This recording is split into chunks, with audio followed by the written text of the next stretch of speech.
Good morning.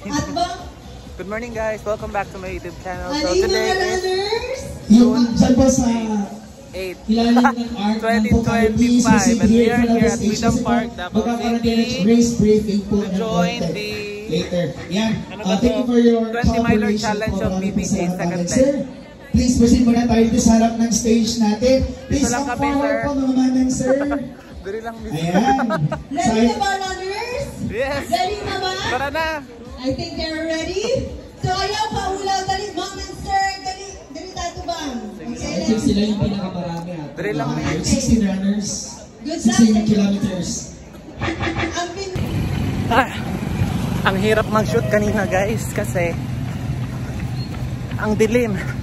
So I'm on my near 15 kilometers. 1 kilometer na lang kasi this is a 16-kilometer run. So lapit na. Konting aray. Konting aray na lang. Doon tayo mag-shoot pag natapos. Fighting! Hello guys. So andito ako na sa event area. As you can hear, sobrang lakas ng music. So for sure this will be another copyright video dito sa aking YouTube channel, but it's okay because I'm doing this not just for vlogging but you know, for memory's sake. Pagdating ng araw, gusto ko na may pinapanood ako sa aking YouTube channel. So yun, for sure this is a copyright because I think this one is not a, ano tawag doon, yung parang mix na music. Kasi pag mix music siya, hindi siya nagka-copyright. Yun. Anong tawag doon? Basta pag minix ang music. Ganon. So I did my 16 kilometers for 1 hour and 33 minutes. 16 kilometers and 30 meters. Ganon. 16.3. And siya, hindi ako nakapag-shoot kanina during the gun start because it was too dark. So mahirap naman na nag-shoot ako na wala kang nakikita, boses lang. And yung mga dumadaan lang na sasakyan, yung ilaw nila. So yun. Hirap. And then during the run, I cannot do a shoot because mas ano ka kasi, mas nagsushoot ka during the run, mas bumabagal ang pacing mo. So ang pacing ko kasi is from 4.3 to 5.3. Ganyan talaga ang pacing ko pag tumatakbo ako. Kailangan hindi siya lumalagpas ng 5.3. Hindi ako dapat umaabot ng 6 ang pace ko. Kasi pag umabot ka ng 6, masyado nang mabagal. Ganon. So I'm waiting for my friend. Naka-ano na ako kanina. Naka almost 10 kilometers na ako. Siya nasa 6 pa. So yun. Tagal pa siguro yun. Siguro mga 2 hours niya tatakbuhin yung, ano, yung 16 kilometers. But it's okay kasi parehas kami na walang practice. No? This week, ulan ng ulan. Morning and in the evening or in the afternoon. So hindi naman ako enrolled sa gym. Kasi yung mga ano, yung mga nagra-run na naka-enroll sa gym, of course, they can still train their feet kasi may treadmill. So ako, siyempre hindi naman ako naka-enroll sa gym, so hindi ako nag-treadmill.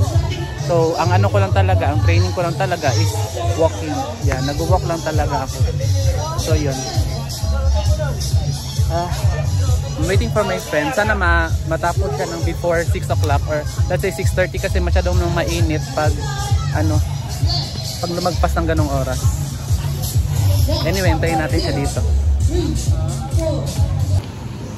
Ito na yata ang run na sinalihan ko na super ikli na aking shoot. Parang 2, 1, 3 minutes lang. Hindi mo lang umabot ng 10. Hindi ako nag-ano doon, hindi ako nag-shoot. Kasi parang lungkot. Konti lang kasi ang mga participants. Iilan lang kami na participants and ano lang talaga, mabibilang mo lang talaga. Siguro let's say sa 16 kilometers magpalagay mo na nasa 150 lang kami, ganun, konti. Tapos ito yung pagkain na binigay nila. We have Jollibee, then we have this water, and then medyo madilim dito. Yan, may water. Lagay ko nga dito yung phone ko. Dito, mag-usap tayo. Charis. Yan. So, this is my second medal sa kanila. Yan. So, I don't know, I don't remember if that was March or April. Basta, ang first leg ko sa kanila was 10 kilometers. I also did 10 kilometers sa Hoka, and then sa second leg, I did 21 kilometers. dito sa kanila sa BBG Run. This one is a 20-miler challenge. This is 16 kilometers. Yan. 16 kilometers ito na run. And then, etong ano na to, yung para siyang ano, puzzle. Pansin nyo? Para siyang puzzle. Ayan o. Mamaya, papasok tayo sa kwarto at papakita ko sa inyo yung kadugtong nito. Yan. Patong tayo sa chair. Kasi, yung room ko, nasa taas yung ano, nakadikit yung medal sa wall.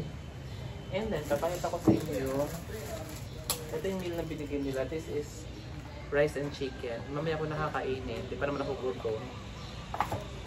And then, kasi kanina, pagkatapos kong mag-run, hindi ako kumain. Uminom lang ako ng Pocari. And then, meron kasi akong baon na curly tops pang tawag dun. Ganito lang kinakain ko, guys. Uy, 6 yung dinala ko. Bakit parang wala, naubos na? 3 lang ito, sa likod ng ID.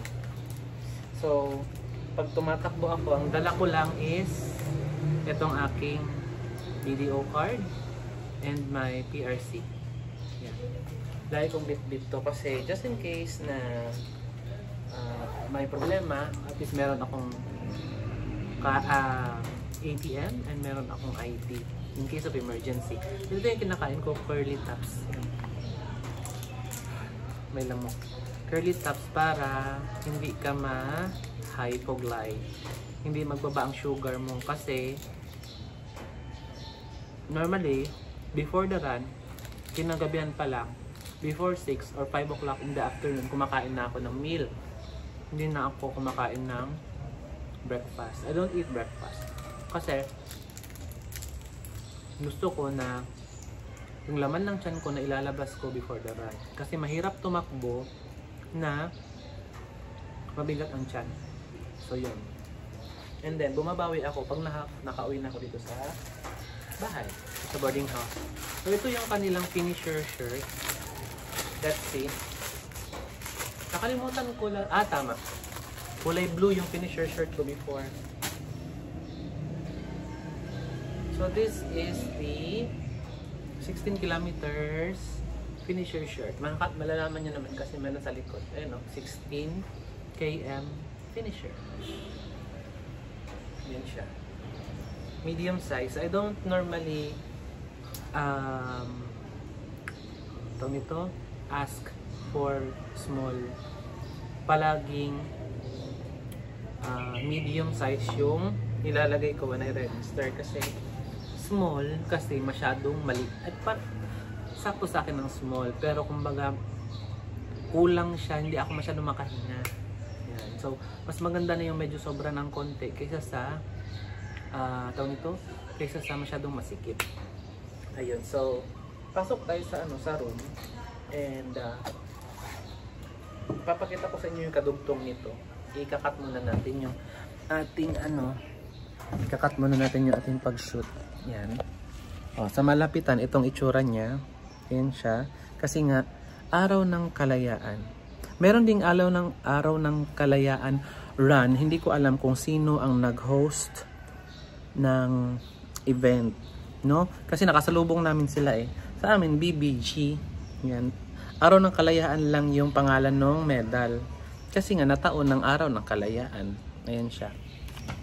So let's go inside my room and then I'll show you yung first na medal na nakuha ko dito sa BBG. Bubuksan ko muna yung room ko kasi mahirap siya susian.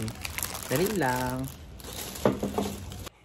So andito tayo sa room ko, guys. Pasensya na kayo dahil hindi maganda ang lighting ng room ko. Dito ako sa boarding house. So ayan, hindi ko masyadong ipapakita sa inyo kasi makalatable. Go. So, eto yung first leg nila or leg 1. Ayan o. Yun. Eto na ang leg 2. Yan. So, ididikit natin siya. Papakita ko sa inyo, yan na yung mga nakuha kong mga medals sa lahat ng mga running events na sinalihan KES. Yan. Oo. Yan na siya. So, yun. Papakita ko sa inyo ng harap-harap. Go. Harap-harapan. Itong araw ng Davao, 88 araw ng Davao, leg 1 ng BBG, at itong araw ng Kalayaan, leg 2. Go.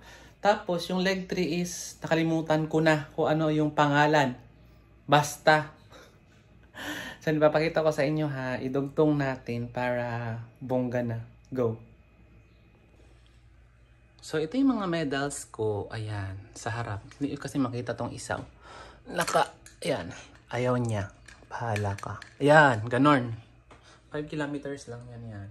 Kasi ito yung pinakamalaki kong siglo. Parang naman, parang plato. Laki-laki. Yan siya. Oh. So, ito yung leg 1. Ito. To. Araw ng Davao. So, siguro pa ganyan. Ganyan. Ayun. Ganyan siguro. Ganyan. Ganyan siya. Oh. Kasi 20 miler lahat yata ito. At 10 km finisher. Wala nang nakalagay na 20 miler. Pero BBG yan lahat. Oh. So ito, imomove ko ito. Itong 21k na finisher ko ng Earth Day Run. Yan, umiikot din yan siya. Oh. Umiikot yan siya. Oh, yan. So siguro, ilipat ko yan. Tapos itatabi ko to. Ganyan. Para bongga. Diba? Nandali lang. So, ayan na siya guys. Ang ginawa ko is, minove ko ito. Pag ganun. Basta minove ko yung mga ibang medals. And, ito na siya. Basta ito silang dalawa. Kasapi. Charis. Ganyan. Basta ito siya, ikakabit mo dito. Ayan. So, dalawa na. Para yung sa Hoka. Ito yung Hoka. Tingnan nyo. Meron akong 10. Meron din akong 21 kilometers. So, yan siya. And then, ito naman yung sa virtual ko, sa Pinoy Fitness. Tingnan nyo, ang cute-cute. Umiikot yan. Yan, basta umiikot yan siya. Yan, o, diba? Pinoy Fitness, and this one is a 500 kilometer run. O, diba? Bongga na. Diba? 500. First, ito na 500 ko. Ito yung iba. Ito na sa baba, ito. Ito, water is, ilan to? 250k. Then I have the air. Air is 375k. Yan. So, ito naman yung ko, yung sa Conqueror. Ang ganda ng medal, no? Mahal lang masyado ang registration. Grabe, halos 4,000 pesos ang registration and I cannot. No, yung 4,000 na yan, ko na lang. I don't know kung ilang medals na tong meron ako. Meron pa akong paparating na medal from Pinoy Fitness and syempre paparating pa, so hindi pa dumadating. Ayan. Ayan na muna sa ngayon, guys. O, diba? Medal Sunday. Pak, ganon. So, ayan na muna, guys, yung aking mga medals. Hindi ko pa alam kung ilan pa ang i-register ko this coming July. I already registered one. Isang run lang muna ngayong July kasi masyado nang mabigat para sa akin. Kasi hindi naman ganun kadali mag-register sa mga ganito. You need to have money. Kailangan talaga kasi most sa mga events nagre-range ng pataas ng 1,800 to 2,200 until 2,500 ang mga registration. So, very, very expensive. No? So, ayan. Hindi naman tayo mayaman para makapag-register ng run palagi. And siguro, gagawin ko ngayong July, mga 2 lang siguro or 3. Kung hanggang kaya lang ng budget. Huwag nating pilitin kung hindi kaya. Kasi takbo ka nga ng takbo, wala ka naman ng pera. So, yun. Ito lang muna for today, guys. I hope na sana maka-encourage ako dito ng mga taong tatakbo na in the near future. Simulan nyo na. Kasi sabi nga, nakakapagpabata daw ng puso ang pagtakbo or pag-walking. So, simulan nyo na ngayon. The earlier, the better. I love you all, guys. See you on my next running journey. That will be on June 22 for the Pies Run. That will be a 21 kilometer run. Love, guys. God bless us all.